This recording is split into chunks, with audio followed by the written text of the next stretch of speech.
Hey guys, tonight we begin with something most people would rather skip, waking up as a medieval peasant in England, right when the Black Death starts creeping across the land like a shadow you can't shake. Before we jump in, hit like and subscribe, but only if you genuinely enjoy hanging out in 14th century misery with me. Drop a comment telling me where you're watching from and what time it is there. I love seeing who's joining this dark ride from around the world. Now, dim the lights, turn on a fan for that soft background hum, and let's ease into tonight's journey. Imagine this. You wake up before dawn, in the pitch black, with your breath hanging in the air like tiny clouds. You're on a straw mattress so thin you feel every piece of dirt and every small stone underneath you. Your blanket? A rough, scratchy piece of wool that's never been washed because washing means dragging it to the frozen river, beating it on a rock, and risking it freezing solid. You roll over, and the smell hits you. A heavy mix of smoke, sweat, wet straw, and something else. You know what it is, but you stopped caring. The goats in the corner add their own perfume to the room, and the chickens scratch at the dirt floor looking for scraps. Your family is right there with you, bundled up under blankets or cloaks, breathing in the same smoky, cold air. Your little brother is curled up beside you, clutching a wooden doll your father carved from leftover firewood. Your mother stirs, coughing softly, pressing a cloth to her mouth before she gets up to stoke the dying fire. The hut is small. One room for everything: sleeping, cooking, living, dying. The walls are made of sticks crisscrossed and packed with mud and dung. They're cracked, drafty, and in the right light, you can see your breath drifting out through the gaps. There's a small window, really just a hole in the wall with a piece of oiled cloth over it to keep out the worst of the cold. It doesn't help much. The cold comes in anyway, creeping across the dirt floor to your bare feet. The rooster outside crows, loud and harsh, reminding you it's time to get up. No snooze button. Just the reality that you need to start moving before the frost bites deeper. You sit up, scratching at your hair. You can feel the lice moving, but you don't have time to care. Everyone has them. You look around, and for a moment, you let yourself believe that today might be different. That today, maybe the coughs will stop. That today, the rumors of the sickness won't reach your village. But deep down, you know it's coming. Because it's already started. You've heard the stories of villages down the road, of entire families disappearing in days, of black lumps under the arms, of people coughing blood. You've seen the priest praying over your neighbor's house, standing just outside the door, too afraid to go in.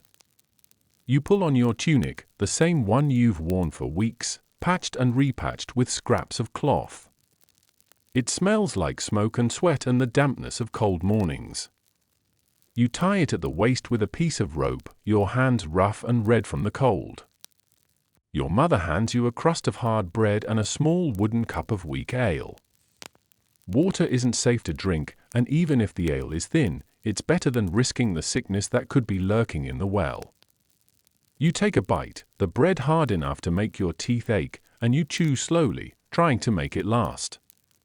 Your stomach grumbles, reminding you that this will have to hold you over until nightfall. The rooster crows again, and you step outside. The cold air hits you like a slap, sharp and biting. You can see your breath, tiny clouds in the grey morning. The mud squelches under your bare feet, mixing with straw and manure. The chickens scatter as you walk past, pecking at the ground, searching for anything to eat. You look around the village. Smoke rises from the huts, curling into the grey sky. You see your neighbors moving around, heads down, shoulders hunched, everyone quiet. No one laughs much these days. You see old Thomas limping past, pulling a cart with a broken wheel, collecting sticks for the fire. He nods to you, and you nod back. Both of you knowing there's nothing else to say. You see your friend John leading a goat out of the hut, tying it to a post to graze on the frost-covered grass. He waves, forcing a smile, but you see the fear in his eyes. His father has been coughing for days. You head toward the fields, passing the church on the way. The bell rings, a dull, heavy sound that echoes through the cold air. It's ringing more often now. You don't have to ask why. Your mother crosses herself as she hears it, whispering a prayer under her breath. You do the same, just in case. On the way to the fields, you pass the ditch that runs through the village. It's where the waste goes, where people dump the contents of their chamber pots. It smells, even in the cold. You step carefully, trying not to slip. You glance back at your hut, smoke drifting lazily from the hole in the roof. Your siblings are inside, helping your mother with chores, feeding the goats, sweeping the dirt floor with a bundle of twigs tied together. And here's the thing. Think you could handle this? Waking up every day in the cold, wearing the same itchy tunic, chewing hard bread, walking barefoot in the mud, knowing that any cough could be the beginning of the end. You'd think you'd get used to it. But you don't. Because fear has a way of making itself at home, settling in your stomach, whispering in your ear, reminding you that the plague is coming, and there's nothing you can do to stop it. Yet, somehow, you keep going. Because you have to. Because the goats need feeding, the fields need tending, and your family needs you. Because as long as the rooster crows, as long as the fire burns, as long as there's bread to chew and ale to drink, there's hope. And in the middle of a plague, hope is sometimes all you have. Let's talk about your home. No, not the cozy cottage with the fireplace and the kettle gently steaming. Your real home, if you were a peasant in England during the Black Death. It's a single-room hut made of wattle and daub, sticks woven together and smeared with mud and dung. You call it insulation. It's really just a polite way of saying wind tunnel with extra smells. The roof is thatched, layered with straw you helped gather last summer, crawling with bugs you've given up trying to kill. It leaks when it rains, sags under snow, and sometimes, if you're really unlucky, the rats living in the roof fall out onto your head at night. Surprise! There's no glass window. That's for castles, churches, and lords, not for you. You have a small hole in the wall, maybe covered with a scrap of cloth soaked in animal fat to block the worst of the draft. It blocks about as much cold as a wet rag in a snowstorm. The floor? Dirt. Sometimes it's dry dirt, sometimes it's mud, depending on the weather and the time of year. You scatter straw and rushes across it, trying to keep it cleaner, but let's be real, it's never really clean. Sometimes, your little brother crawls across the floor, giggling, only to come up with a face full of mud and straw. You laugh, too, because if you don't, what else can you do? You live here with your entire family. Your mother, your father, your brothers and sisters, and maybe your grandmother, who sits by the fire muttering prayers under her breath, counting her rosary beads with trembling hands. You all sleep in the same room, sometimes in the same bed if it's cold enough, huddled together for warmth under scratchy wool blankets. The goats? They're in here, too. The chickens? Yeah, them as well. At night, you listen to the soft clucking, the occasional bleat, and the shuffling of small feet across the straw. It's comforting in a strange way. It means they're alive, which means you might be, too. The air in the hut is thick with smoke from the small fire that smolders in the corner. There's no chimney, just a hole in the roof that lets some smoke out and lets the cold back in. Your eyes water, your throat scratches, but the smoke keeps away some of the fleas, so you deal with it. Sometimes you think about what it would be like to live in a manor, with walls that don't leak and floors that aren't mud, with real beds and blankets that don't smell like wet goats. But that's not your life, and it never will be. When you wake up in the morning, your breath is a cloud in the cold air. The rooster crows outside, your natural alarm clock, reminding you that another day of work is waiting.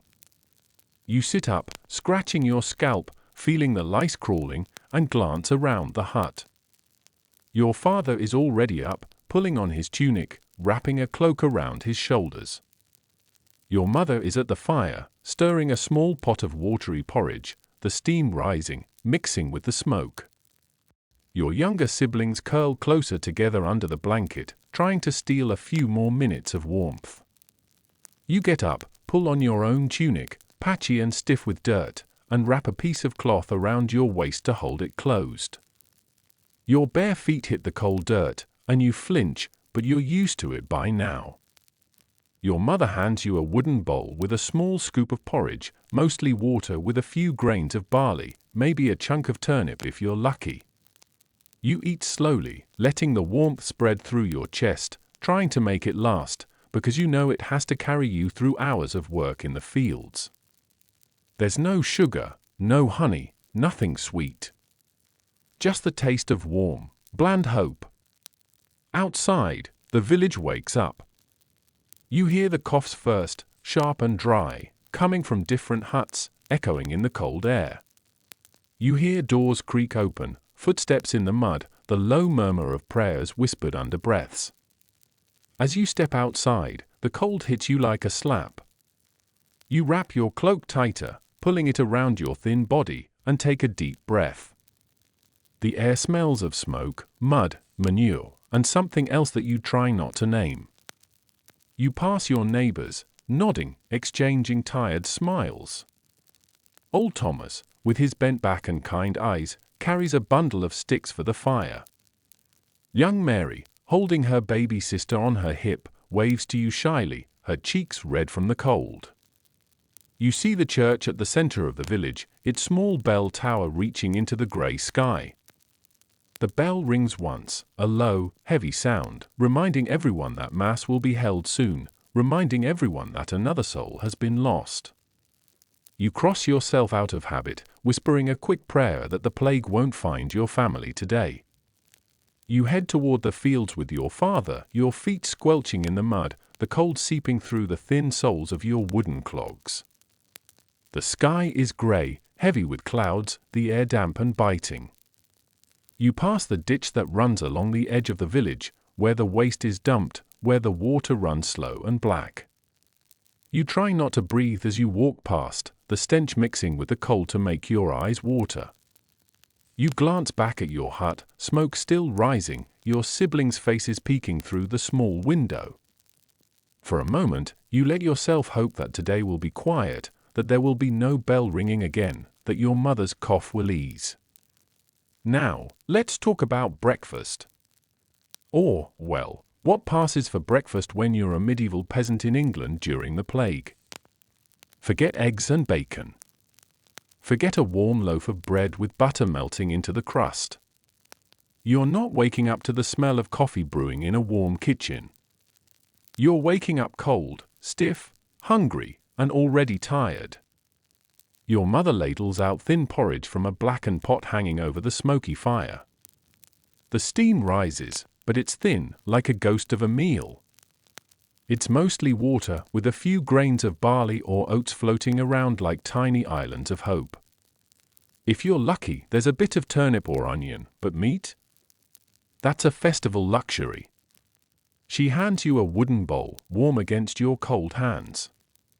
You hold it close to your face, letting the steam warm your skin for a moment before you take your first careful sip, burning your tongue because you're too hungry to wait. The taste? It tastes like smoke and salt and whatever root vegetable made its way into the pot. You chew slowly, scraping every bit from the sides of the bowl with your fingers, because you don't know when you'll eat again today. The air in the hut is heavy with smoke, making your eyes sting, and you wipe them with the back of your hand, leaving a smudge of dirt across your cheek. Your siblings huddle near the fire, sharing another bowl, dipping hard crusts of bread into the porridge to soften them enough to chew. Your father takes his bowl and sits near the door, staring out into the grey morning. His eyes are tired, lined with worry, You know he's thinking about the fields, the rent owed to the Lord, the cough that's been echoing in the hut at night. Your mother eats standing up, moving around the hut, checking on the baby, adding more twigs to the fire, pulling her cloak tighter around her thin shoulders.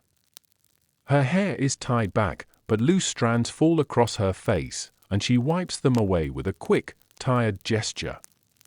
You hear the village waking up outside, chickens clucking, goats bleating, the rooster crowing again as if it didn't already wake you before dawn. You hear footsteps in the mud, low voices greeting each other, the sharp, dry sound of coughing from more than one hut. You scrape your bowl clean, licking your fingers, and hand it back to your mother, who wipes it with a bit of old cloth before setting it aside for the next meal. Outside, you step into the cold air, pulling your patched cloak tighter around your shoulders. Your bare feet sink into the mud, cold water seeping between your toes, and you shiver as the wind cuts through your layers. The sky is grey, low clouds hanging heavy over the village, promising more rain, more mud, more cold. You walk past your neighbors, nodding to them, exchanging tired greetings. Old Thomas is trying to light a small fire outside his hut, the wind blowing the smoke into his face as he coughs and mutters under his breath. Mary is carrying a bucket of water from the well, careful not to spill any, her thin arms shaking with the effort. You pass the church, the bell tolling once, twice, the sound heavy in the cold air, a reminder of another death, another family mourning behind closed doors. You cross yourself quickly, whispering a prayer that it won't be your family next, that the cough in the night won't turn into something worse. You head to the fields, wooden hoe in hand, mud sticking to your feet, each step a cold reminder that comfort isn't a word you know. The fields are wet, the earth dark and heavy, and you start your work, breaking the soil, pulling weeds, checking the small plants that might grow if the weather is kind. Your hands are rough, your nails broken and dirty, your back already aching. Your father works beside you, silent, focused, his breath misting in the cold air.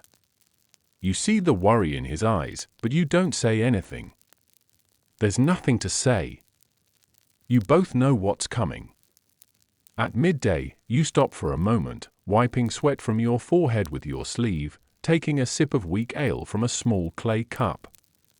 The ale is sour, but it's safer than the water, and it gives you a moment to sit, to breathe, to let your muscles rest.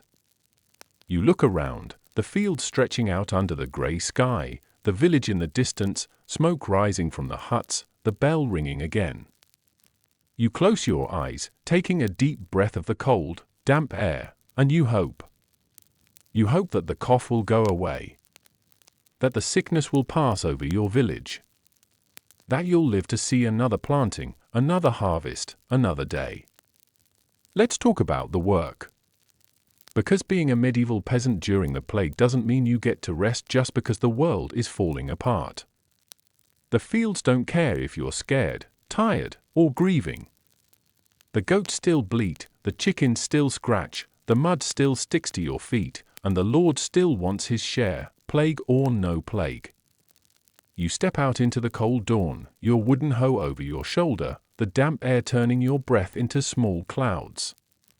The mud is cold, squelching between your toes as you walk toward the fields, each step reminding you that shoes are for people richer than you'll ever be. The fields stretch out before you, dark and wet under a grey sky that promises more rain. The air smells like earth and smoke, mixed with the sharp tang of manure and the faint scent of wood smoke from the huts you left behind. You join your father and your older brother, each of you taking your place in the rows. Bending down to pull weeds, check fences, mend the small gaps where the goats keep trying to slip through. Your back starts aching quickly, a dull, steady pain that you've learned to ignore. Your hands are rough, skin cracked and dirty, nails black with earth. You wipe sweat from your forehead with your sleeve, leaving a smear of mud across your skin. You glance around, and for a moment, you let yourself breathe. Birds flit across the fields, cawing as they search for worms. The wind moves through the grass, bending it in waves.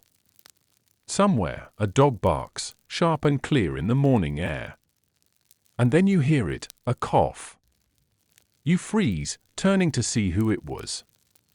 It's your neighbor, John, wiping his mouth with the back of his hand, trying to hide the fear in his eyes. You see it anyway.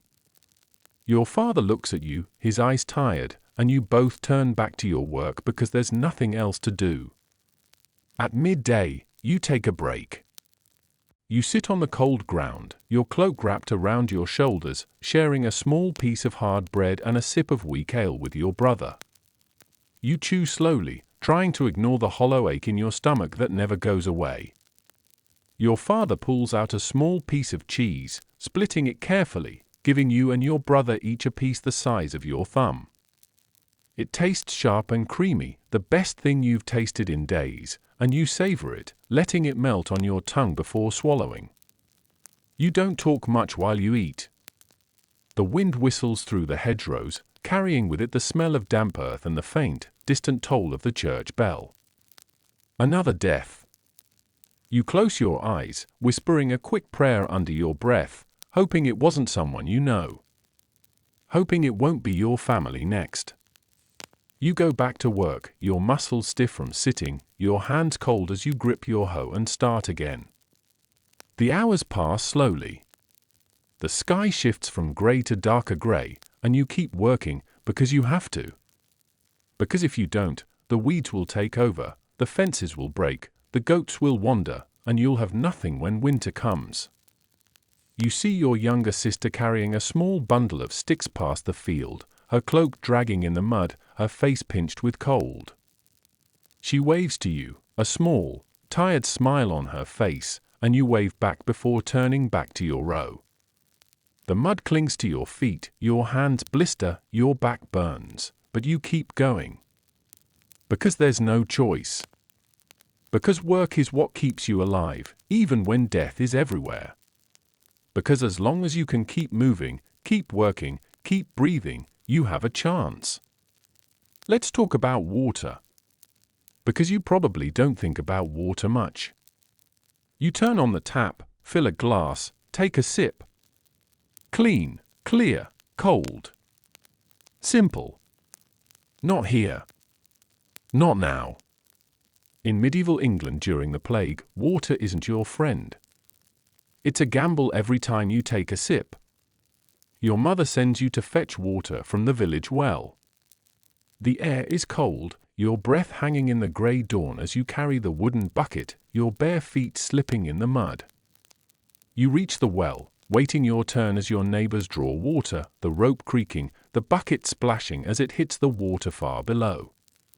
You watch as they pull it up, water sloshing over the sides, dripping onto the frozen mud. You fill your bucket, the water cloudy, small bits of dirt and leaves floating on the surface. You don't think about it too much. You can't afford to. Because water is water, and you need it. You carry the bucket back, arms straining, the cold seeping into your skin, the handle biting into your palms. You set it down by the door, wiping your hands on your tunic, and step inside the smoky hut. Your mother dips a clay cup into the bucket, handing it to your younger brother first, then to you. You sip carefully, tasting the earth, the wood, the faint tang of something you try not to think about. You've heard the stories. Water can carry sickness. It can carry the plague. But what choice do you have? You need to drink. You need to cook. You need to wash, as much as you can, in the cold, smoky mornings. Sometimes you see people getting sick, and people whisper that it was the water. That the well is cursed, that the sickness comes from the ground, from the water that seeps into the buckets and cups and into your body. The priest comes, sprinkling holy water around the well, praying for protection. But even he looks worried, glancing around, clutching his cross a little tighter. When you help your mother wash the herbs she gathers, you use the same water. You rinse the wilted leaves, watching the dirt swirl in the bowl, hoping it's enough. She uses the herbs for teas, for small poultices she ties around your sister's neck when she coughs at night. When you help wash your baby brother, you use the same water. The water turns cloudy quickly, and your mother wipes his small face, whispering prayers under her breath as she works. There's no soap, not the way you know it. There's ash from the fire, sometimes mixed with water, sometimes with scraps of old lard if you have any, rubbed into your hands, your clothes, your hair. It doesn't smell good. It doesn't feel clean. But it's something.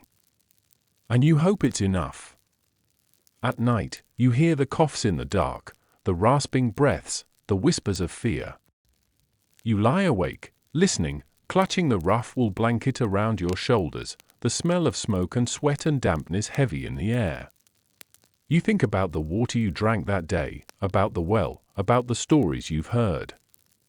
You think about the taste of the water, the dirt at the bottom of the cup, the cold against your tongue. And you pray. Because in a world where water can kill you, and you need it to live, all you can do is pray.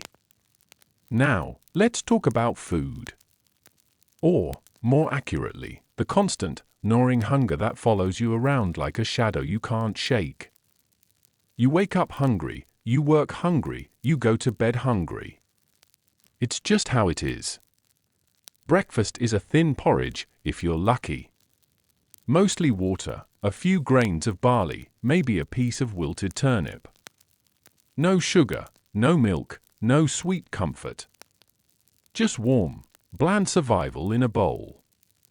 At midday, you get a crust of hard rye bread, so tough you have to dip it into your ale to soften it enough to chew. You pull at it with your teeth, feeling them ache, bits getting stuck, your jaw sore, but you keep chewing.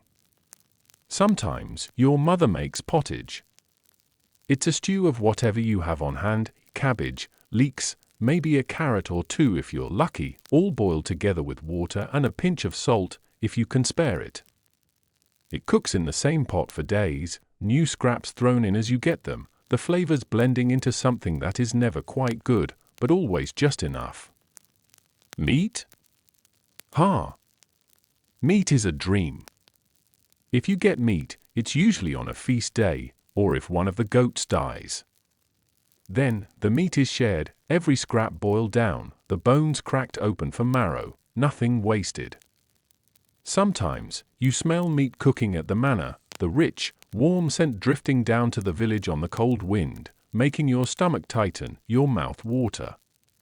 You swallow hard and turn away, pulling your cloak tighter, focusing on your work, your hunger a constant companion. Your mother keeps a small garden near the hut, if the Lord allows it. A few rows of onions, some herbs, cabbage, leeks. You help her weed it, water it, chase away the birds that come to peck at the tender shoots. When the garden gives you something, it feels like a miracle. A handful of wilted greens, a small onion, a sprig of thyme.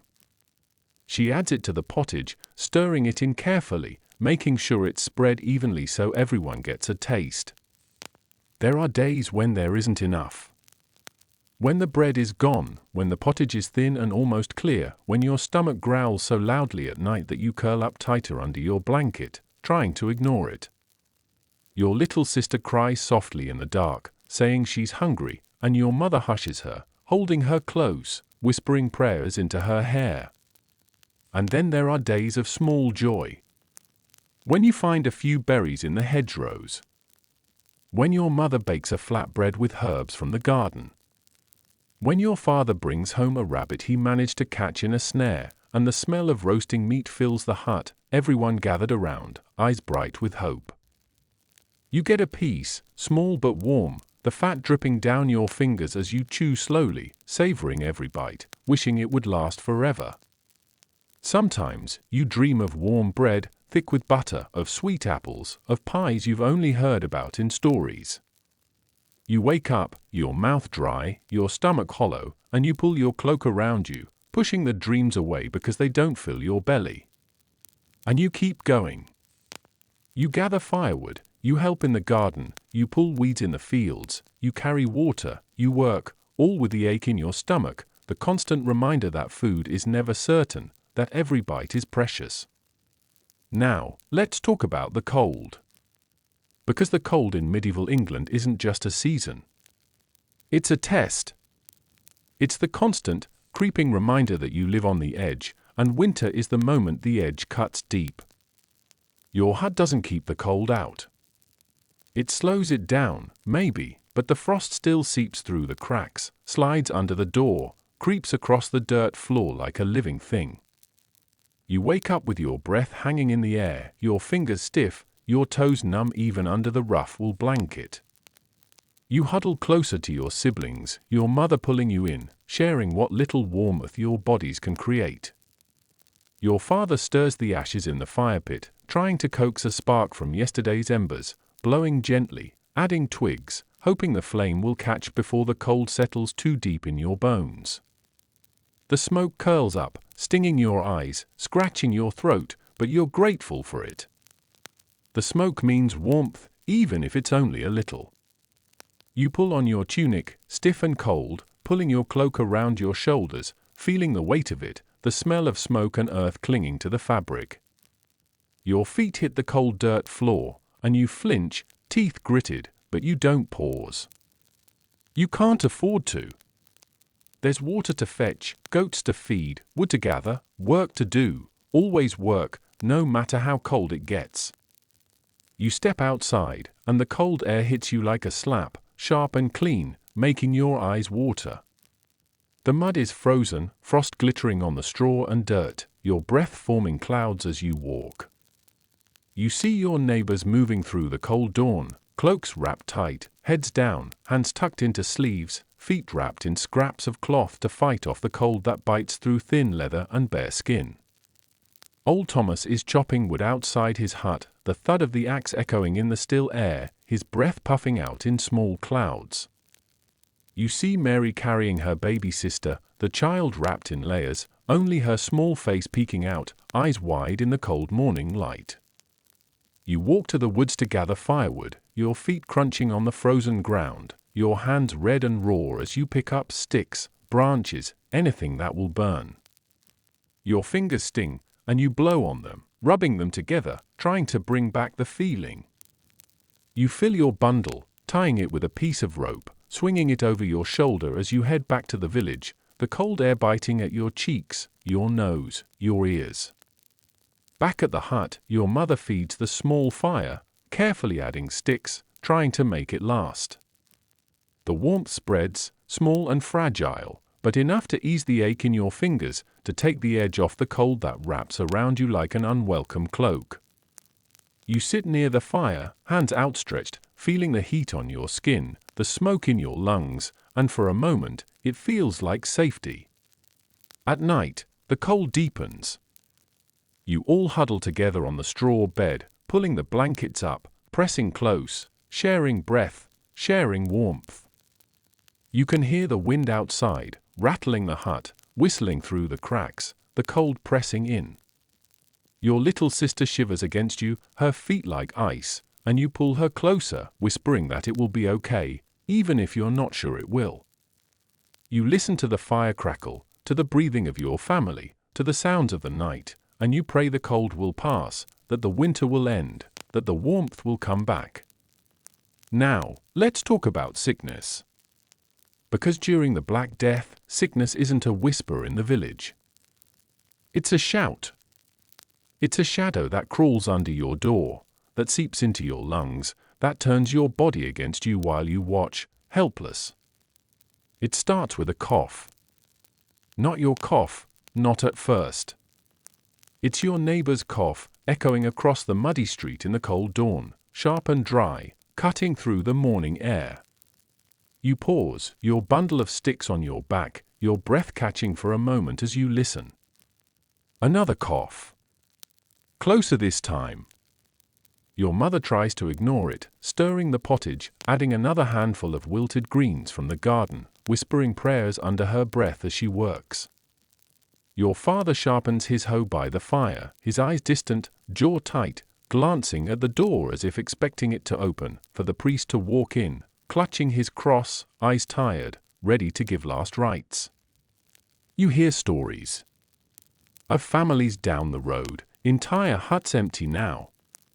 The cart coming at dawn, the bodies wrapped in cloth, loaded up in the dim light, the priest standing nearby, sprinkling holy water, murmuring prayers.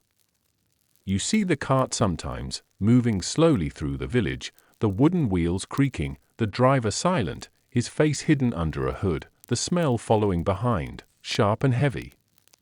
You watch from your doorway, your little sister clinging to your leg, your mother's hand on your shoulder, gripping tightly. You don't speak. There's nothing to say. Then, one morning, it's in your house. Your father coughs, turning away, trying to hide it. Your mother pauses, her hand still, eyes wide, before she forces herself to keep working, adding more wood to the fire, pulling her cloak tighter.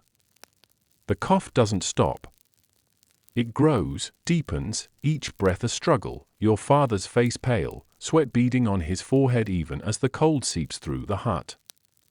You watch as your mother soaks a cloth in water, pressing it to his forehead, whispering prayers as she works, her hands shaking. You see your siblings watching, eyes wide, fear etched on their faces, the baby crying softly in the corner. At night, you lie awake, listening to your father's breathing, rough and ragged, the sound filling the small hut, mixing with the crackle of the fire and the whistle of the wind through the cracks in the walls. You close your eyes, pressing your hands over your ears, trying to block it out, trying to pretend it's just another night. It's not. Then come the lumps. Under the arms, in the groin, swelling, darkening, hot to the touch. Your father groans in pain, curling in on himself, clutching the blanket, sweat soaking through, the smell of sickness filling the hut. Your mother tries to care for him, washing his face, giving him sips of water, pressing rags to his skin. She prays, over and over, her voice breaking, tears slipping down her cheeks. You watch. You wait. There's nothing else you can do.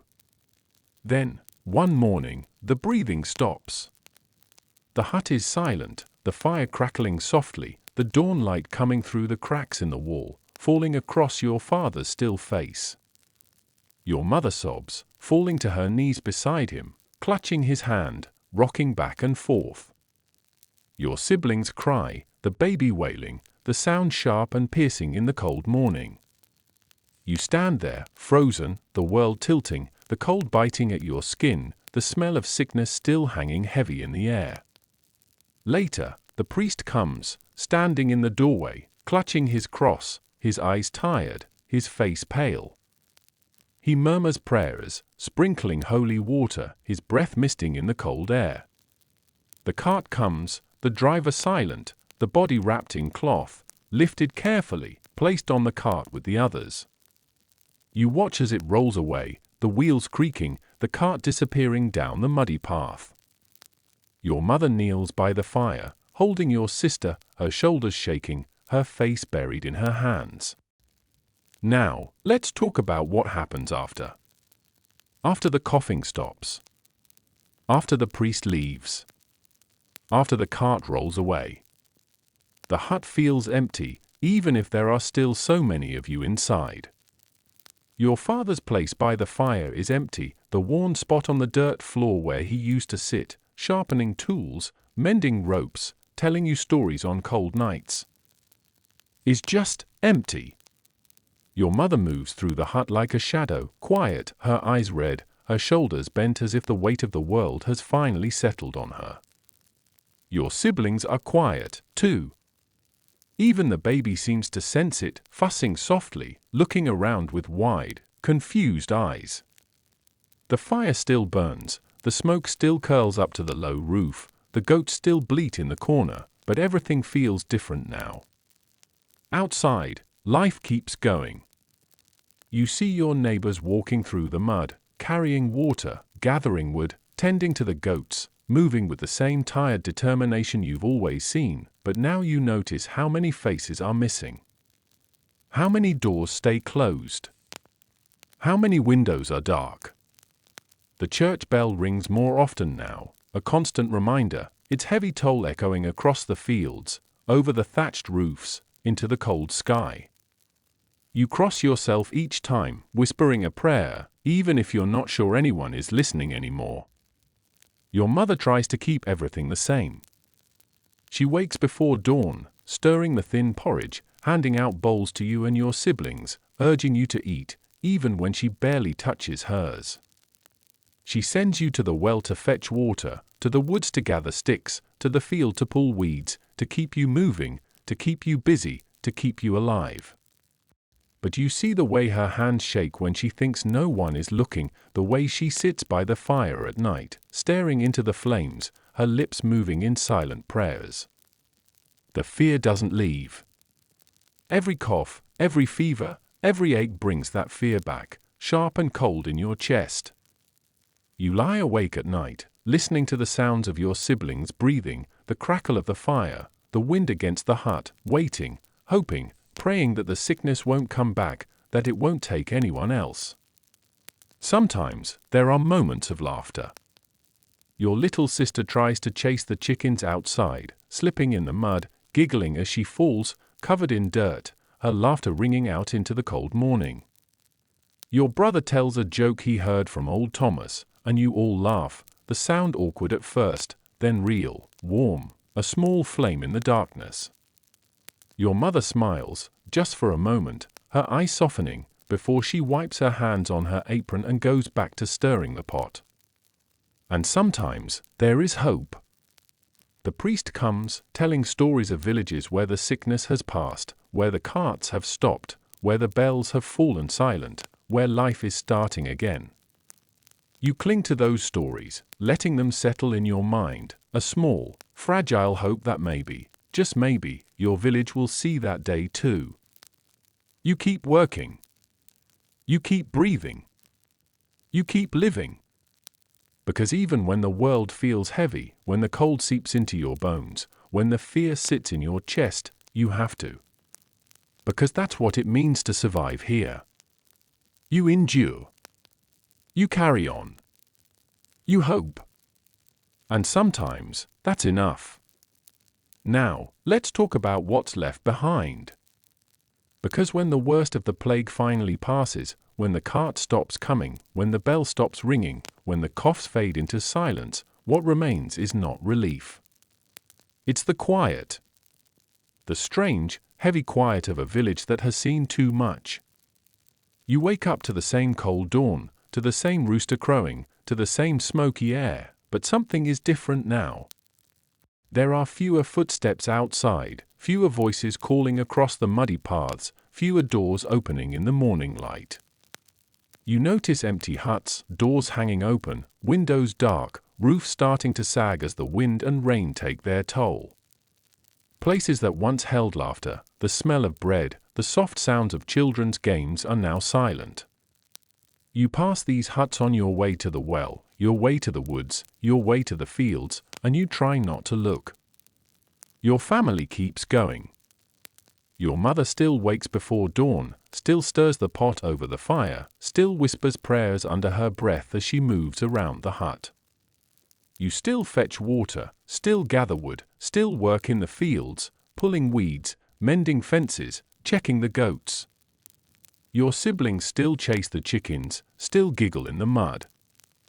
Still find moments to smile, even when your mother's eyes are red and tired. Life doesn't stop, even when it feels like it should. It's in the way the frost melts under the morning sun. In the way the goats nudge your hand, looking for scraps. In the way your little sister's laughter rings out, sharp and bright, as she tries to catch a chicken that always manages to slip away. In the way your mother places her hand on your shoulder as you pass, a small reminder that you're still here, that you're still together. Spring comes. The ground softens, the air warms, the grey skies begin to break, letting in patches of blue, letting the sun fall across the fields in golden stripes. You feel the warmth on your face for the first time in months, closing your eyes, letting it sink into your skin, into your bones. You help your mother plant the garden again, small shoots of green poking up through the earth, fragile but determined, You hear the birds return, their songs weaving through the village, softening the silence that has settled there. You see your neighbors begin to step out again, cautious, quiet, but there. They nod to you, and you nod back, a silent agreement that you're still here, that you've survived. The church bell rings, but now it rings for Mass, not for mourning. You walk with your family, the mud sticking to your feet, your cloak flapping in the breeze, the cold still sharp in the morning air, but you don't mind. Inside, the candles flicker, the smell of wax and smoke filling the small space, voices rising in prayer, in song, trembling but strong. You look around and see faces you know, faces you thought you might never see again, and you let yourself breathe. At home, you sit by the fire at night, your family around you, the warmth sinking into your skin, the smoke curling up to the roof. Your mother tells stories, your siblings listening, wide-eyed, the baby asleep in her arms. You close your eyes, letting the sound of her voice wash over you, letting yourself drift for a moment into the memory of better days, and the hope of better days to come. So tonight, as you sit in your warm room, with your clean water, your full belly, your soft bed, take a moment to think about them. About the peasants who faced the worst the world could throw at them and kept going. About the mothers who held their children close, about the fathers who worked until their hands bled, about the children who found laughter in the mud. About the hope that lived, even in the cold, even in the sickness, even in the shadow of death. Dim the lights, let the hum of the night settle around you, and remember. Survival isn't always loud. Sometimes, it's quiet. A breath. A step. A whispered prayer in the dark. And that's how they lived. That's how they survived.